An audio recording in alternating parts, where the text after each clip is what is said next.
Hello everybody, Brad Johnson here. In this video, I'm going to be talking about a topic that I was discussing in my last webcast involving psychic defense. So I finally got some time today to do a video to talk about this. And the reason why I'm bringing this up is because out of the many sessions I have done, it is quite common for me to find a client who has had some type of psychic intrusion, psychic invasion, psychic attack in that way happen to them. And it's quite common with a lot of people that I've talked to over the years. And I'm basically just giving you an example of what we can actually do to help circumvent a lot of those particular types of psychic influences. So, what firstly causes a psychic attack to happen? It is basically focused mental malice. That's really all it is. It's someone basically having a photo of somebody, or basically creating a ritualistic ceremony, being able to use an altar, being able to perform a lot of different forms of spells towards an individual, and it really is just focused, concentrated malice. And they will utilize certain forms of instruments to help with the amplification of putting that focused malice there. However, there are those who do not do it effectively, and basically, by not having it done effectively, these particular forms of psychic influences can rebound upon the caster. There have been times where I've actually had to intervene on a person's behalf and actually examine what's been going on for those who have actually had a genuine quote unquote psychic attack, or being a targeted individual, or being gang stalked in that particular way. And just being able to note that if they do not leave behind an intention or a clue of what they are doing, they are actually opening themselves up to getting a karmic rebound based upon their psychic attack. So there's times where I can actually step in and reverse their effect based on what they have put out through malice, and it ricochets back upon them. So that doesn't always happen. There are those in that sense who are actually able to leave a clue. So this is it's a kind of the stupid thing with dark magic, right? If you start meddling with it, like I said, a lot of the oligarchs and secret societies of this planet that have twisted numerology and astrology to their own means, they understand that as sick and twisted as they are, they have to leave clues behind in order for them to avoid karmic ricocheting or karmic rebound. So if that is not done, then it's very simple to actually discover the message that they leave, because it's almost like a person that's coming up to you on the street and saying that I'm just going to stomp on your foot right now. And then they stomp on your foot. Right? So they kind of give you like a 5 to 10 second warning. I'm about to step on your foot.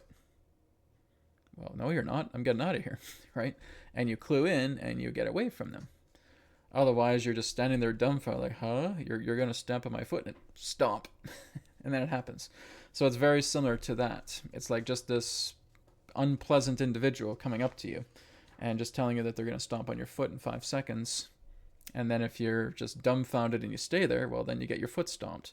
If you kind of tune in real quickly, you know how to avoid that, right? Or basically, you may stomp on their foot instead. There you go. But these are examples in regards to psychic influences, psychic attacks. Again, just concentrated states of malice. You have to really, really despise somebody, or you have to basically safeguard something that you cherish with such material zeal that if anybody tried to step over it, you would basically want to annihilate them, right? So this is the whole, I would say, ridiculous facade pertaining to dark magic, right? You can't do dark magic properly if you don't announce what you're about to do, right? And even all of the secret societies and all of these oligarchs and all of these criminals, so to speak, these psychopaths, basically have to announce what they're going to do before they do it to avoid karmic rebound. So, having said that, this is just me telling you it's a very real thing. It's been used throughout the world. It's been utilized through a lot of these secret societies for many centuries, for thousands of years, in fact.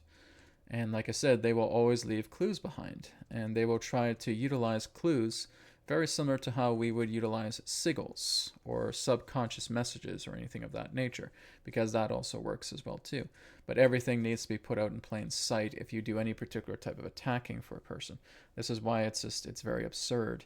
And people who meddle with this are eventually just going to break themselves. And I never ever suggest anybody meddle with dark magic or working with psychic attack. It is going to come back and it is going to bite you. It does not matter how proficient you are, especially if we look at the oligarchs and secret societies of today. They are in upheaval because they've actually been doing everything by the book, but there are people that are catching on to their plans, right? So anyways, that's psychic intrusion.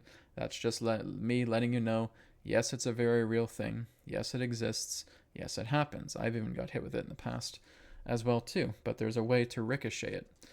And again, I've done it mainly through intention, but today we're not looking at intention. We're actually looking at a very simple technology that actually prevents psychic intrusion from happening to you. This is it. Brad, that's a square grid. That's like something you get out of graph paper. You got it. This is your solution to psychic defense. Graph paper? So would I have to go to like some store and just pick up a bunch of sheets of graph paper and then just like tape it to my head? That could actually work. Brad, you've lost your mind. You're crazy. Well, actually, all jokes aside, this is actually what works. Now, of course, what we may know from television and movies, entertainment, about tinfoil hats. Brad, is that a real thing? It actually is. Why? Because the lattice work of aluminum is cubical in nature. It has a cubical face to it. I wouldn't suggest using tinfoil, but something much more of a thicker coating of aluminum. If you want to do that, right? If you're being like Magneto from the X-Men, right? Maybe he has some hard aluminum helmet he puts on. But again, my friends, as ridiculous as it sounds, oh, Brad's getting that from X-Men, or Brad's getting that from, some other science fiction movie. It is actually very true, because this is actually backed by certain sciences like feng shui. Feng shui will always tell you that whenever you have 90-degree angles, the energy within your home cannot flow properly. We refer to those angles as poison arrows. And what happens is if you're inside a space and you want to circulate the energy, but your space is cubical in nature, can't happen, can't be done. We have to make some rearrangements of the space in order for the energy to flow properly. And if it does not flow properly, it's because you have these hard edges. So when you're looking at the graph paper analogy, right? I would call it an analogy, but it's actually very real. All of these 90-degree angles, all of these squares, what they do is they will take psychic energy, because psychic energy works together with curvature. It's vorticular in nature, right? You have to look at it like a whirlpool. This is why we refer to the chakras as whirlpools of energy, or discs of energy as well too. They all move together in a verticular, circular design. And if there's any particular type of hard edges, and of course we get that quite often with a lot of the dirty electricity around here, because that too works with hard edges. That's what disrupts your vital body. It's like having these serious straight edge streaks of lines hitting your energy field constantly. But if we get that, then basically the vorticular pattern of your life force energy starts to disperse. What happens is it starts to hug the corners and the edges of the square space altogether, right? So if you're utilizing some thick form of aluminum that basically has the square faces, that square face lattice work, or you're utilizing the idea of grids, that is actually what disperses psychic attack. Okay? So the solution to every psychic attack, to any particular type of psychic influence, is that you may want to have something like a bandana. Having a bandana that is printed, right, if you're getting it custom printed like through a print shop, that basically has these small squares, okay? Now they can be a little bit larger, they can be a little bit smaller. It really doesn't matter. It's just a matter of printing the square grid like this onto something like a bandana, and that you basically want it wrapped around the eyebrows and going around the back of the ears and going right and hugging it around the area of the medulla oblongata. Okay? In a lot of my years of working with people who have had intrusions in their body, one of the back doors, so to speak, into the body has come through the medulla oblongata, because the medulla oblongata is the power source and it is the entrance way to the third eye. And a lot of us leave it unprotected. So if you have a large bandana, I suggest getting a large one, right? Just making sure that the grid is printed on it properly, okay? And like I said, it's just a matter of, you can do it yourself. You just basically go up to the print shop and say, I just want to have a square grid, right? Maybe like a quarter of an inch for each square on this. I'm just making a design. Okay, cool. We can print out a design. We can do it online. We can do it locally. Okay, but you're printing out that particular bandana. I would suggest doing it on both sides. Okay, and then you're wrapping it around. So when you're wrapping it around, it should be just above your eyebrows, hooking to the back of your ears, and then connecting directly to the medulla oblongata. Okay, so the medulla oblongata be right about here. Okay, so that's where you want to do it. So just around the back area of the neck, and like I said, get a large sized bandana, right? If it's like 1.5 times the size of your head, great, utilize that. And this is what's actually going to help you to get a better night's sleep for those of you who are restless and those of you who have insomnia. Okay, what it does is, like I said, if there are psychic attacks, if there are psychic intrusions, even if there are entity attachments in your brain, or I would say in the medulla oblongata rather, and you're dealing with that and you're trying to get assistance with this, this is something that you'll want to use. Okay, so you'll want to find either an online retailer who can print out a square grid or graph based bandana and then just putting it around your head. If you got some other ideas, well, that's fine, but try and find something that will give you a comfortable night's sleep, and I think a bandana would be the best choice for that, unless you have some sort of special aluminum helmet. Because aluminum that's basically a little bit more thicker than the idea of tin foil would be more sufficient. You could probably use tin foil, I just don't know how effective it would be, right? Like I said, it sounds kind of funny because everybody talks about tin foil hats. They use that as a joke, but it's actually the truth, right? Like I said, there's the frontal square, the frontal cube of that's the lattice work of aluminum. Okay, aluminum is cubical in nature pertaining to its atomic lattice work. It is actually a real thing. Okay, but like I said, I'd say like more of a thicker type of aluminum. But those may be a little bit hard to acquire. So this is why I suggest working together with just getting a patented, custom-made bandana that is of a square graph geometry design. So like I said, when we're looking at the graph paper here, we're seeing that the energies just start to intersect around the lines. So what it does is it avoids the center. If the psychic energy, or just basically the life force energy itself, cannot penetrate the center of an object, it becomes diffused. With that diffusion, that prevents any particular type of psychic intrusion from coming in. It basically just scatters, right? So like I said, you're kind of looking at the square as a container that is taking the energy and containing it directly into the square lines of the graph.